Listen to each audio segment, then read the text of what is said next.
Hello student, welcome to e-learning platform presented by Mechanical Engineering Department. So today we see the determination of ratio of tight side tension and slack side tension. Tight side आणि slack side tension कसं find out करायचं. आपण आता generally तुम्ही diagram बघितली आहे. ह्या diagram मध्ये हे असते driving pulley D1 D2 okay, किंवा ह्याला रेडियस 1 रेडियस 2 पण म्हणतात. आणि हा आहे बेल्ट. ओके, बेल्टमध्ये इथं कुठलं टेन्शन असतं तर हे स्लॅक साईड असतं, स्लॅक साईड टेन्शन T1 आणि हे असतं टाईट साईड टेन्शन T2. आता ह्याच्यात T1 आणि T2 जे टेन्शन आहे ते T1 आणि T2 जे टेन्शन आहे, जे टाईट साईड आणि स्लॅक साईड हा T2 असतो आणि हा T1 आहे. टाईट साईडचं टेन्शन T1 असतं, म्हणजे जे जास्त असतं, आणि T2 कमी असतं स्लॅक साईडचं. बऱ्याच वेळेस असाही क्वेश्चन असतो की स्लॅक साईडचं टेन्शन कमी आणि टाईट साईडचं टेन्शन जास्त असतं, ते खाली आणि हे वरती, असं कशामुळे आहे. तर जनरली आता बघा, इथून जेव्हा बेल्ट कॅरी होणार आहे तेव्हा इथं जाताना बेल्ट काय होणार आहे, फक्त मूव्ह होणार आहे, पण इथून फिरताना तो त्याच्यासोबत त्या ड्रिवन पुलीला, ही ड्रिवन पुली आहे ना, ड्रिवन पुलीला पण रोटेट करत जातो आहे, म्हणजे इथं त्याला काय होणार आहे, ऑटोमॅटिकली टेन्शन ह्याच्यावरती जास्त येणार आहे. त्यामुळे इथलं जे टेन्शन असतं हे टेन्शन काय असणार आहे, जास्त असणार आहे, जे आपलं T1 टाईट साईडचं टेन्शन असतं मॅक्सिमम, आणि इथून परत तो काय होतो आहे, रिलीज करतो आहे ना, त्यामुळे टेन्शन इथून परत कमी होतं आहे, परत इथून हा जास्त, परत इथून कमी होणार. म्हणून ही स्लॅक साईड अप्पर साईड असते आणि टाईट साईड ती खाली असते. ओके, हे बऱ्याच वेळेस क्वेश्चन विचारलेले की इथं खाली टाईट साईड असतं आणि वरती स्लॅक का आहे ते. ओके, मग आज आपल्याला जे बघायचं आहे ते T1 T2 कसा फाइंड आउट केला जातो, तर त्याच्यासाठी एक डेरिवेशन आहे डायरेक्ट आत्तापर्यंत याचं की हे डेरिवेशन प्रूव्ह करा. T1/T2 = μθ प्रूव्ह करा. आपल्याला हे प्रूव्ह करायचं आहे, ह्याच्या थ्रू आपण फाइंड आउट करू शकतो. आता हे कसं प्रूव्ह करायचं त्याच्यासाठी एक डायग्राम आहे. आता ह्याच्यात T1 काय सांगितलं, tight side tension, T2 slack side tension, mu coefficient of friction, theta angle of contact और अँगल ऑफ लॅप. मग एखादी मी जर डायग्राम अशी कन्सिडर केली, ही पुली आहे, ह्याच्यावरती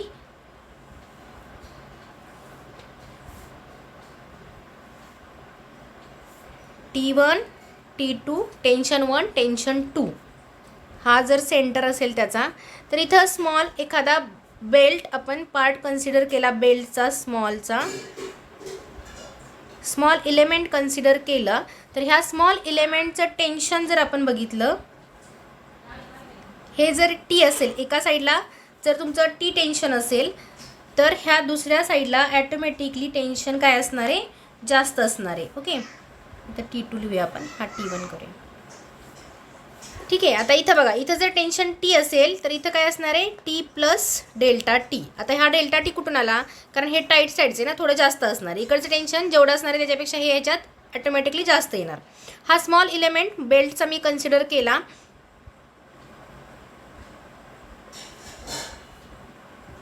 ओके, आता हे जर कन्सिडर केला तर त्याच्या थ्रू आपल्याला जर अँगल बघायचा असेल, तर आता अँगलसाठी आपण काय करूया बघा, हा जो तुमचा अँगल असणार आहे तो डेल्टा थीटा. जसं आपला रेग्युलरचा बेल्टचा अँगल काय असतो, नुसता थीटा, तर हा काय येईल डेल्टा थीटा, कारण हा स्पेसिफिक स्मॉल इलेमेंटचा अँगल आहे. ओके, ह्याच्यात जर आपण सेंट्रल रिॲक्शन बघितली तर जनरली ही जी असते ती त्याची रिॲक्शन असते, नॉर्मल रिॲक्शन. प्रत्येक ह्याला सेंट्रलला नॉर्मल रिॲक्शन प्रोव्हाइड केलेली असते. इथं जर नॉर्मल रिॲक्शन असेल, तुम्हाला मेकॅनिक्समध्ये हे सगळं झालेलं आहे, नॉर्मल रिॲक्शन असेल तर इथं त्याचा हॉरिझॉन्टल फ्रिक्शन असतं, इथं फ्रिक्शन असतं ना बेल्टमध्ये आणि ह्याच्यामध्ये, मग फ्रिक्शन F = काय असणार आहे, μr. ओके, आता तुमचा बेल्ट कसा फिरायला लागला आहे, हा तुमचा काय आहे, T2 स्लॅक साईड आहे, स्लॅक साईडकडून टाईटकडे जाणार आहे ना, त्यामुळं रिॲक्शन ह्या साईडला, फ्रिक्शन ह्या साईडला गेलं. ओके, नाहीतर इकडं का गेलं नाही, कारण फ्रिक्शन कुठं असणार आहे, ह्या साईडला आपण अपोजिट डायरेक्शनला फ्रिक्शन दाखवत असतो. हे झालं तुमचं फ्रिक्शन. F = μ × r. r म्हणजे काय आहे, ही नॉर्मल रिॲक्शन. ओके, नुसतं F लिहिलं तरी चालते, पण आपल्याला हे परत फॉर्म्युला लागतो, त्यामुळे मी इथं डायरेक्ट त्या डायग्राममध्ये दाखवलेलं आहे. ओके, नेक्स्ट आहे, आता नेक्स्ट काय कन्सिडर करायचं आहे आपल्याला, तर आपल्याला ह्याला काय करायचं आहे, रिझोल्यूशन करायचं आहे. आपण सॉममध्ये वगैरे करायचं तसं. मग त्याच्यासाठी जर मला ह्याला रिझॉल्व करायचं असेल तर मला इथला अँगल हवा आहे, ह्यातला आणि ह्यातला अँगल, हा अँगल डेल्टा थीटा बाय 2. आता हे कुठून आलं, तर हा जर डेल्टा थीटा असेल तर हा डेल्टा थीटा बाय 2 होईल आणि त्याचाच इथं आपण अँगल डेल्टा थीटा बाय 2 येतोय. ओके, आता हे कसं येते ते तुम्ही मॅथमॅटिकली बघा. सिमिलरली इथं जर डेल्टा थीटा असेल, हा डेल्टा थीटा बाय 2 असेल. ओके, मग हे जर अँगल डेल्टा थीटा बाय 2 असतील तर आपण ह्याची नॉर्मल रिॲक्शन किंवा आपण ह्याला रिझोल्यूशन करू शकतो. रिझोल्यूशन करताना काय होणार आहे बघा, फोर्सला रिझोल्यूशन केल्यावर काय येतं बघा, तुम्हाला सगळ्यांना माहिती आहे. इथं जर अँगल असेल डेल्टा थीटा बाय 2 तर हा कुठली साईड असते, कॉस असते. फोर्स कुठला आहे माझा, हा T plus delta T cos delta theta divided by 2 हे येणार. आणि व्हर्टिकलला काय असतं, sine T plus delta T sine delta theta by 2. ही झाली ह्याची रिॲक्शन, ही झाली ह्याची रिॲक्शन. सेम आपण ह्याला पण रिॲक्शन देणार आहे, T cos delta theta by 2 आणि इथं येणार आहे T sine delta theta by 2. Diagram व्यवस्थित बघा मी कशी कशी काढत गेले. T1 T2 दाखवले आधी टेन्शन टाईट साईडचं, हे झालं स्लॅक साईडचं. ओके, स्लॅक साईडला जे आहे स्मॉल एलिमेंट जर कन्सिडर केला तर स्लॅक साईडला टेन्शन टी कन्सिडर केलं तर इथं टी प्लस डेल्टा टी येईल, थोडंसं जास्त येणार कारण ते टाईट साईड आहे त्यामुळे. नंतर हा जो अँगल आहे तो आहे डेल्टा थीटा, हा डेल्टा थीटा आहे त्यामुळे इथं डेल्टा थीटा बाय 2 आला कारण इथला जो अँगल असतो तोच इथं असतो, इथला जो अँगल असतो तोच इथं असतो. त्यामुळे आपण काय केलं, डेल्टा थीटा बाय 2 घेतला आणि त्याचं फोर्सेस रिझोल्यूशन केलं.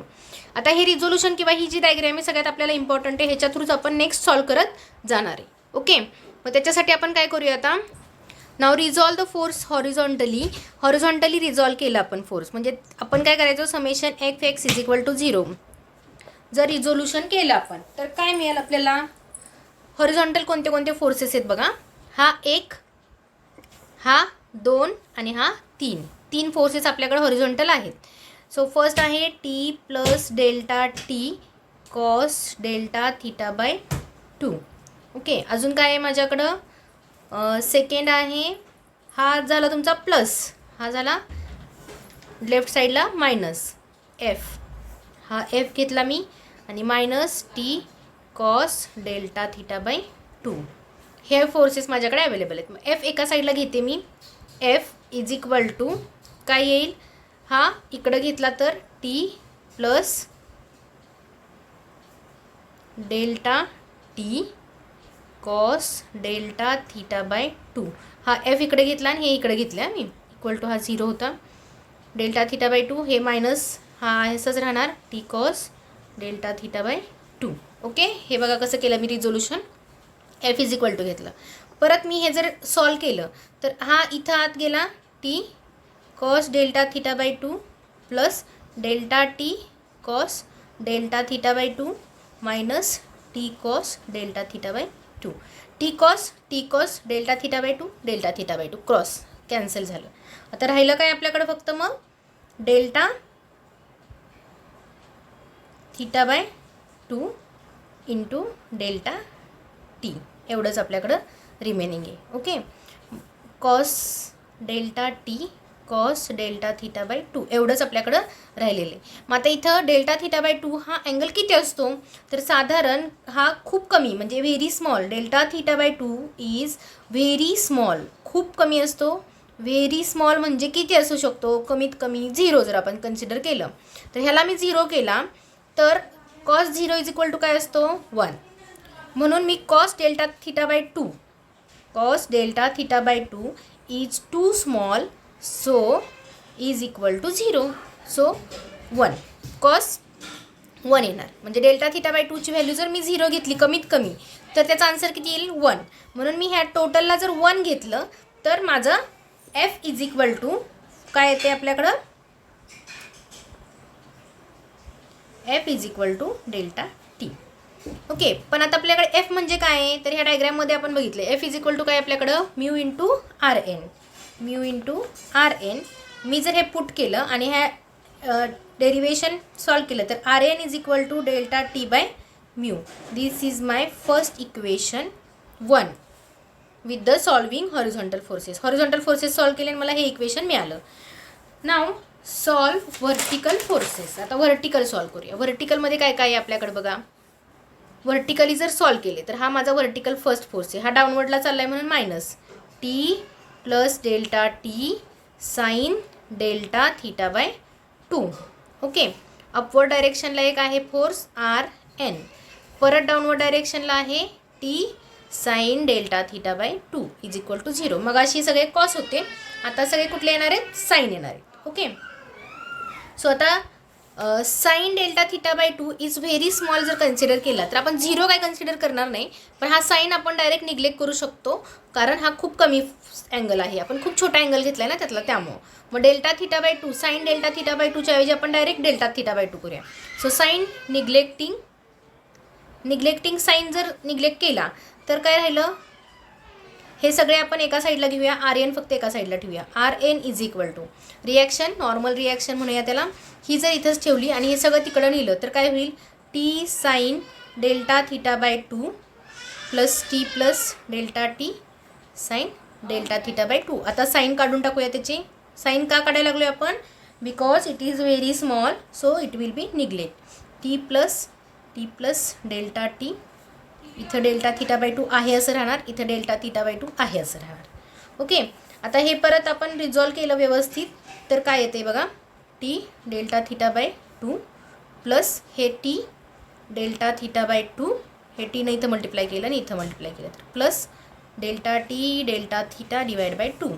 हे फक्त मी सॉल्व केले बघा, रिझॉल्व केले, व्यवस्थित सॉल्व केले, फक्त आत मल्टिप्लिकेशन केलेले.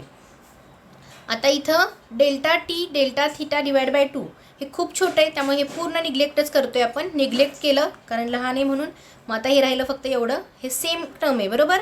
मग काय येईल, हे 2 टी डेल्टा थीटा बाय 2 2 वेळा आहे ना, मग हे कॅन्सल होईल. So R N is equal to T delta theta, हे आपलं सॉल्व झालं. Okay. This is my second equation from vertical. व्हर्टिकलवरून हे झालं. हॉरिझॉन्टलवरून काय इक्वेशन झालं तर, हॉरिझॉन्टलवरून आपलं इक्वेशन झालं तर R N is equal to delta T by mu. आठवतं आहे का बघा, मग अशी आपण सॉल्व केलेलं. This is our first equation, first आणि सेकंड. आता हे दोन्ही R N is equal to ना नॉर्मल रिॲक्शन, मग हे 1 आणि 2 आपण इक्वल करू शकतो आहे. ओके. मग हे जर मी इक्वल केले तर काय, delta T mu is equal to T delta theta. आपण नेक्स्ट पेजवर बघूया.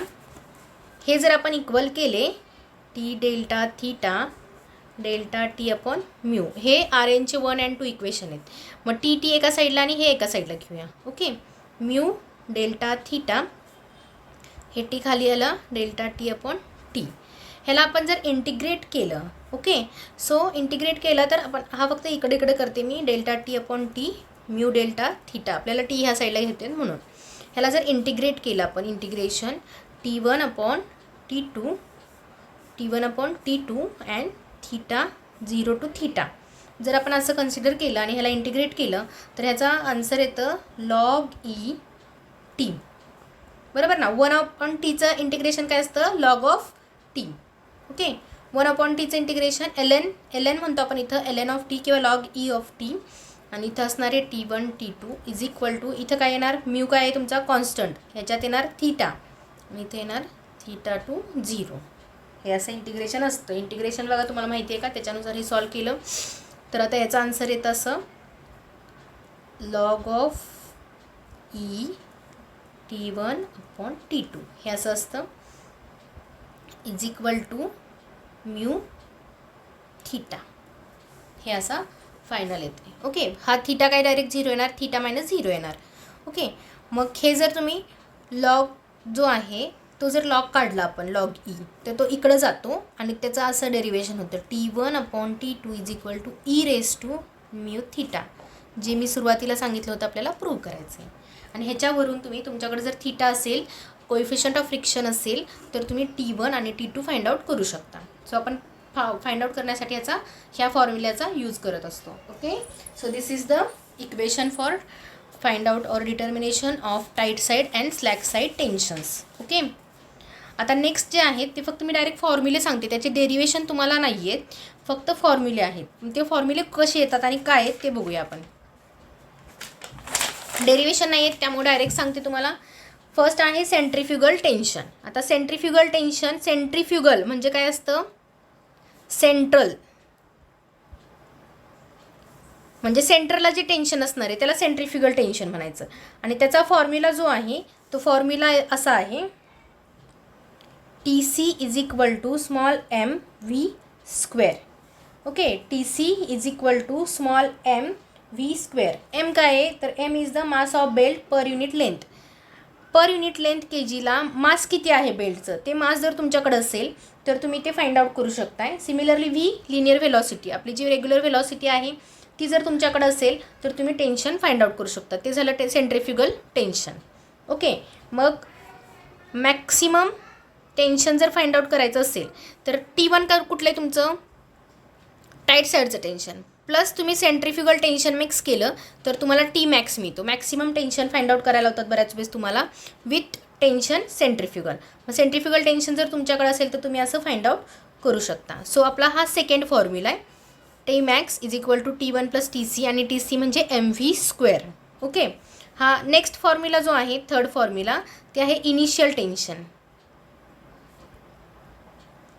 आता इनिशियल टेन्शन बऱ्याच वेळेस क्वेश्चन पण येतो की इनिशियल टेन्शन जे आहे ते इन्क्रीज म्हणजे सुरुवातीला जास्त द्यायला पाहिजे किंवा का द्यायला पाहिजे, तर स्लिपेज होऊ नये म्हणून आपण इनिशियल टेन्शन जास्त करत असतो. ते कसं जास्त करायचं तर बेल्ट जो आहे तो टाईट करायचा एका साईडला, तुमच्या आयडलर पुरी लावायची आणि तिथं टाईट करून घ्यायचा. टाईट केला तर तुम्हाला ते टेन्शन जास्त मिळणार आहे. ओके, मग ते जनरली जर टेन्शन फाइंड आउट करायचं असेल तर ते कसं काढतात, initial tension is equal to T1 plus T2 divide by 2. हे असं काढलं जातं. तुमच्याकडे दोन्ही टेन्शन आहेत डिवाइड बाय 2 आणि हे इनिशियल टेन्शन, तेवढं टेन्शन सुरुवातीला दिलं जातं. जर सेंट्रिफ्युगल टेन्शन त्याच्यात ॲड करायचं असेल तर फॉर्म्युला त्याचा असा येतो, T1 plus T2 plus 2 TC. TC म्हणजे सेंट्रिफ्युगल टेन्शन डिवाइड बाय 2. हा नेक्स्ट फॉर्म्युला आहे. हे फॉर्म्युले फक्त आपल्याला इम्पॉर्टंट आहे, बाकी काही तुम्हाला डेरिवेशन नाही आहेत. ओके, बुकमध्ये आहेत, तुम्हाला जर हवे असतील तर तुम्ही बघून घेऊ शकताय, पण हे सगळे फॉर्म्युले रिक्वायर्ड आहेत. ओके, सिमिलर आता आपल्याकडे तो फॉर्म्युला होता बघा, T max is equal to T1 plus T C. किंवा जर तुम्ही टेन्शनचं जर फाइंड आउट केलं तर मॅक्सिमम पॉवर फाइंड आउट करण्यासाठी आणि अजून एक फॉर्म्युला आहे टी सी आणि टी मॅक्सच्या टर्ममध्ये, तो आहे next formula, T C is equal to T max upon 3 किंवा T max is equal to 3 into T C. T मॅक्सचे दोन फॉर्म्युले आहेत बघा आपल्याकडं आहेत. मॅक्सिमम टेन्शन काढायचे, तुमच्याकडे सेंट्रिफ्युगल टेन्शन आहे फक्त, तर 3 इंटू टी सी केलं तुम्हाला डायरेक्ट ते टेन्शन मिळू शकतं. ओके, किंवा जर तुम्हाला T1 आहे तुमच्याकडं, टी सी आहे, तर तुम्ही टी मॅक्स पण फाइंड आउट करू शकता. सो हे वे आहेत वेगवेगळे कॅल्क्युलेशन्सचे. आपल्याला प्रॉब्लेम बघायचे त्याचे, त्यामुळे मी हे फॉर्म्युलेस तुम्हाला सांगितलेत. ओके, आता ह्याच्यावरूनच परत आणि इथं बघा T max is equal to हा एक टर्म आहे, हे एक टर्म आहे, ह्या टर्मवरून परत तुम्ही आणि अजून T1 टाईट साईडचं टेन्शनचा एक फॉर्म्युला तयार होतो, 2/3 टी मॅक्स. मॅक्सिमम टेन्शनच्या 2/3 हा तुमचा टेन्शन असतो टाईट साईडचा. हा एक फॉर्म्युला आहे. हे फॉर्म्युलेज तुम्हाला लागणार आहेत, त्यामुळे ते फॉर्म्युलेज मी तुम्हाला सांगितले. ओके, आणि नेक्स्ट जे आहे ते आहे ह्याचे आपले जे बेल्ट ड्राईव्ह आहे त्याचे मेरिट्स आणि डिमेरिट्स आहेत, ते तुम्ही ॲडव्हान्टेजेस डिसॲडव्हान्टेजेस वाचून घ्या. म्हणजे इकॉनॉमिकल असतं किंवा पॉवर ट्रान्समिशनसाठी, हाय पॉवर ट्रान्समिशनसाठी तो यूज केला जातो. परत लुब्रिकेशनची गरज नसते, मेंटेनन्स कॉस्ट कमी असतो, हे त्याचे ॲडव्हान्टेजेस आहेत. किंवा डिसॲडव्हान्टेजेसमध्ये स्लिपेज ऑकर होतात, किंवा अदरवाईज ऑपरेटिंग टेम्परेचर जर जास्त असेल तर बेल्ट काय होतो तुमचा श्रिंक नाही एनलार्ज होऊ शकतो. सो ते त्याचे डिसॲडव्हान्टेजेस आहेत. हे तुम्ही बुकमध्ये नंतर परत व्यवस्थित रीड करा. ओके, आता आपण एक प्रॉब्लेम बघूया म्हणजे तुमच्या आणि लक्षात येईल व्यवस्थित. प्रॉब्लेम बघा काय आहे,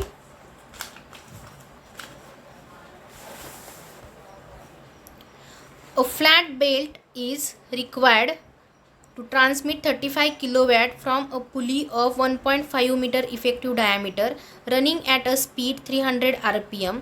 The angle of contact is spread over 11/24 of the circumference. Coefficient of friction of the surface is 0.3.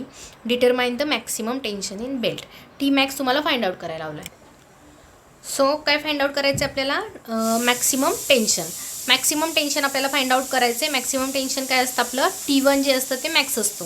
Okay, किंवा टाईट साईडचं टेन्शन असतं ते जास्त असतं. आता गिवन डेटा काय काय दिला आहे तो आधी आपण हे करूया. बघा काय काय दिले आपल्याला,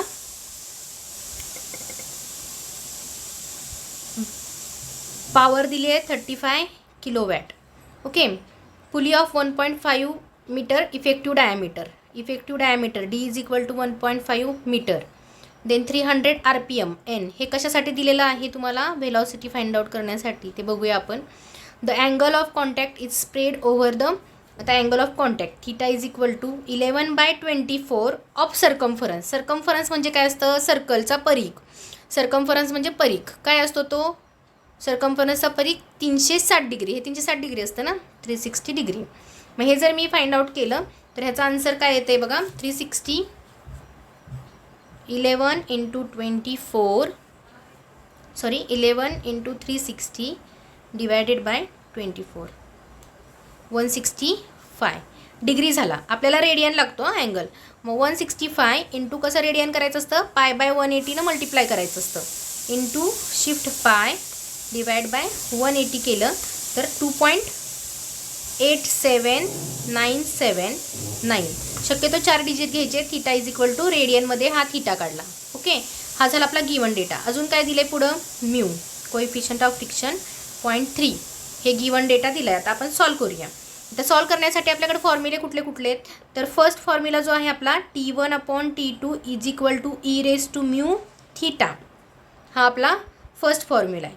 आता आपल्याकडे T1 T2 आहेत का? नाही आहेत. मग T1 T2 is equal to e⁻μ आहे तुमच्याकडं आहे 0.3 इंटू थीटा आहे तुमच्याकडं 2.8797. हा जर सॉल्व केला तर T1/T2 इज इक्वल टू. आता हे e⁻ कसं टाकायचं ते एक व्यवस्थित टाकून बघा. 0.3 इंटू किती आहे? 2.8797. हे जे काय रेस टू आहे ते e⁻ आन्सर करूया आपण. हा कॅल्सी असेल तर तुम्ही अल्फा करायचं. e⁻ answer 2.3724. हे झालं आपलं first equation. T1 is equal to 2.3724 T2. हा T2 इकडं घालवला तर. ओके, हे झालं फर्स्ट. आता आपल्याकडे पॉवरचा फॉर्म्युला एक आहे. पॉवरचा formula P is equal to T1 - T2 into velocity. हा एक सेकंड फॉर्म्युला आहे पॉवर ट्रान्समिशनचा. पॉवर ट्रान्समिशनसाठी हा फॉर्म्युला यूज केला जातो. ह्या फॉर्म्युला आपण फाइंड आउट करत असतो. ओके, मग पॉवर दिलेली आहे का? दिली आहे आपल्याला. व्हेलॉसिटी दिली आहे का? नाही. पण व्हेलॉसिटीसाठी आपण फॉर्म्युला आहे V is equal to πdN divided by 60. Okay, pi D diameter effective diameter 1.5 आणि N स्पीड 300 डिवायडेड बाय 60. हे मिळेल तुम्हाला व्हेलॉसिटी. ओके, ही झाली व्हेलॉसिटी. व्हेलॉसिटी फाइंड आउट करायची आणि इथं पुटअप केली. हे इक्वेशन पुटअप केलं तर तुम्हाला एक व्हॅल्यू T1ची व्हॅल्यू डायरेक्ट मिळू शकते. ओके, मग व्हेलॉसिटी डायरेक्ट फाइंड आउट करा किंवा तुम्ही इथं कॅल्क्युलेट करून परत टाका त्याच्यात. 1.5 into 300 divide by 60 23.56 metre per second. Okay, हे झालं आपला सेकंड स्टेप. आता थर्ड स्टेपमध्ये आपण डायरेक्ट सॉल्व करूया हे याच्यात पुटअप करून. ओके, पी काय आहे तुमचा? 35 किलोवॅट. 35 किलोवॅटला डायरेक्ट इथं मल्टिप्लाय करायचा. 35 इंटू 10⁻³ वॅट घ्यायचं. त्यामुळे 10⁻³ घ्यायचं, लक्षात ठेवा. P is equal to T1 - T2 into velocity. हे किती आहे? 35 10⁻³ T1 किती आपला माहीत नाही आहे -T2 इंटू 23.56. पण आपल्याकडे हे माहीत नसलं तर आपल्याकडे ही टर्म आहे. ओके, मग आपण ही टर्म इथं टाकूया.